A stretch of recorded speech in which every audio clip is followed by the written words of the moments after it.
Tayo po yung maggagata ng yellowfin. Yan, may sili na dyan, may suka. Dagdagan ko yung suka. Kasi medyo kaunti. Yan po ang aming ulam ngayong tanghalian. Gatang yellowfin. Ayan, meron na dyan pong sibuyas na sa ilalim. Nauna lang pong nailagay. Ito lalagyan ko ng luya. Lalagyan natin ng maraming luya para hindi siya masyadong malansa. Tsaka bawang.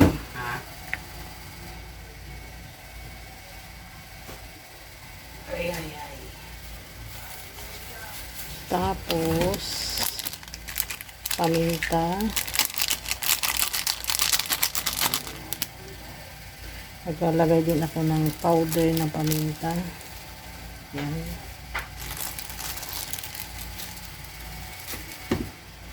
Tapos pakukuluan na natin siya, guys. Ayan, kumukulo na siya. Naglagay nga pala ako ng siling pangsigang dyan. 3 piraso para medyo maanghang kasi masarap yan. Medyo maanghang-anghang. So, magpakuloyin lang natin siya ng 5 minutes para lutong-lutuin yung isda. Tapos saka natin ilagay yung gata. Kakang gata lang yan, guys. Ang ating ilalagay. Tapos lalagyan ko siya ng pechay para dagdag sustansya. Nagsaing na din nga pala ako para sabay-sabay na silang maluto. Naglagay nga pala ako dito ng isang kutsaritang asin para pampalasa. Ayun lang pong aking pampalasa bukod sa kakang gata. At ito na nga, ilalagay na natin ang gata ng niyog dito sa ating isda. At ito po ipakukuluin natin ng another 5 minutes para maluto ng husto yung gata. At ayan na nga, guys, luto na yung gata. Kulong-kulo na yan. Maya-maya lamang ay ilalagay na rin natin yung pechay.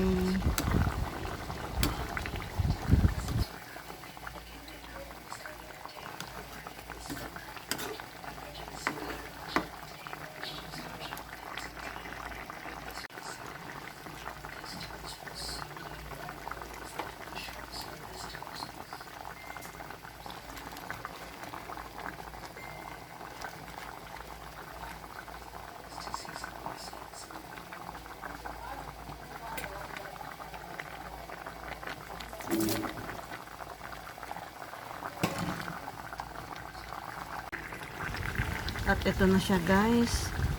Luto na ang ating yellowfin tuna sa gata.